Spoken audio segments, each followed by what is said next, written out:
Howdy YouTube, Darlington Farm here, just over here in the Oak Street house, and thought I would do a follow-up to actually one of my earliest videos. I did a two-part review of my Dewalt 12-inch sliding miter, my 718 or DW 718 here. It was kind of, I'd only had it for a couple of weeks at that point, and I thought I would kind of do a more in-depth after having had it for a year video here. Here's the Dewalt DW 718 right there, 718. Anyway, after having had it for a year, I really like it.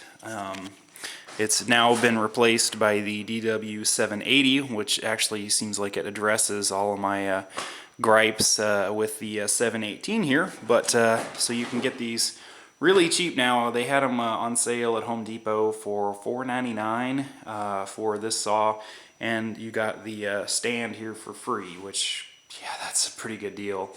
When I bought this, I think I paid $5.99 for the saw, and then the stand was an extra 200 bucks. So you can get these really cheap right now if you're in the market for one. The good, the bad. The good, I have beat the crap out of this saw. I've cut 4x penetrated on it. I've cut 4-inch PVC, 2-inch PVC, 3-inch PVC, lap siding. I've used it in my cabinet shop for mitered doors, and it works. It does exactly what it's supposed to do. There's very little deflection on the head here. Even if you pull to one side or the other, you only get a few thousandths worth of deflection, which I can't complain about. That's pretty good, and that's even when it's all the way slid out here. This right here is the lock for the slider, and there's the sliding action there. And it slides out quite easily. There's more deflection with it slid out there. I don't know if you can see that or not when I'm pulling on that. But very little deflection. I stuck my, I think it's a woodpecker alignment gauge for my table saw on here, and I only got about 5 thousandths worth of deflection, pulling back and forth on it with a reasonable amount of force. So the deflection is very little. The lock down here is nice. It's not as fancy as the, I think the Hitachis have the digital gauge on them. I guess you get what you pay for, but I really like the saw. I mean, it's it's a pretty decent saw, especially for the money. I'm a Festool fanatic, so I kind of compare everything to Festool. It's not as good as a Capex, but the Capex is like 1,300 bucks for the stand, or for the saw, 800 bucks for the stand. You can get this whole setup for less than what you can buy a Capex for. So, it's a good saw. I can't complain.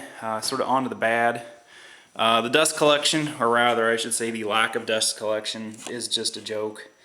Yeah, this doesn't really do much of anything. It took me probably about 10 minutes to vacuum up in here. With my shop vac, in my wood shop, generally what I do is I just will take, I've got one of those deals that's, I think it's meant for a lathe, where it's probably about a 1 foot by 1.5 foot sort of cone, and just kind of have it hanging back here, and then that hooks up to my dust collector, which is about a 1,200 cubic foot a minute dust collector in the house here. I just slide my shop vac over there, over the dust port here, and it really doesn't do much, but it does kind of keep some of the finer dust down. It still just makes a huge mess, which is kind of my gripe about the saw. The other thing, the saw does not come with a laser or a light, which is kind of crappy. The new 780 or DW 780 does. I absolutely love the light here. This was an add-on. I think it was an extra 45 bucks. It's a DWS 7085. If you're looking at it, it's the LED light.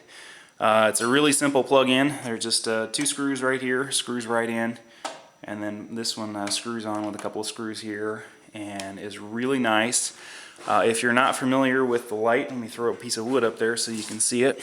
Instead of having a laser, what it does is it has an LED that is mounted right there to where it shines on either side of the blade. And as you come down, it casts a shadow, and so you know exactly where your blade is going to cut. You don't have to adjust when you're changing back and forth between blades, which is really nice. Right now I have this 96 tooth. I know I shouldn't be monkeying with the blade when I have it plugged in here, but I just wanted you to see the LED light there. Yeah, 96 tooth Diablo blade I was using for cutting PVC, and it also does a really nice job on wood, by the way. But anyway, so switching back and forth between blades, and this is a thin kerf blade. In my wood shop I have a thick, full kerf, full, 1/8 inch kerf, cut off blade that I use, and so it is really handy. With the light here, you don't have to switch back and forth, or when you switch back and forth between blades, you don't have to adjust, which is nice.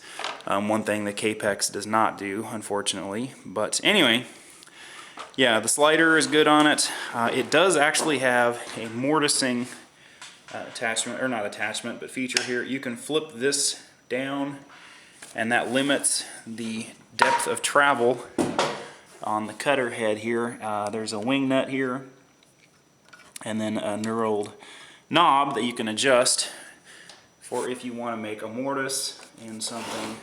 It's kind of a pain. The one on the Capex is a lot better, but then again, this saw is a lot cheaper. Overall, good saw. I can't complain. Ambidextrous lock here for the angle. Yeah, can't complain. Good saw. Beat the crap out of for the last year. Still just as accurate as when I got it out of the box. I did not need to do any adjustment to it. It's really easy to adjust. You just loosen these screws here on the angle plate, and you can work it back and forth. The same on the other angle back here. Works really well. Yeah, pretty much lack of dust collection is my only gripe. And the cost. Now you can get them really cheap. And lack of any sort of laser or light. So if you get this model, you will have to get, well, you don't have to, but it is nice to actually buy the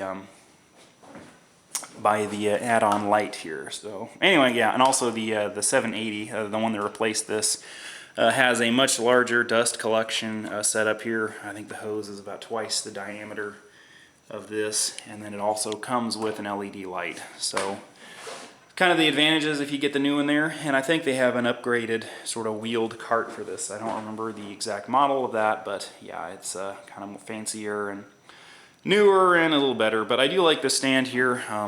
It slides out where you can actually get 16-foot lumber on there with no problem. The ends here are kind of a little hokey.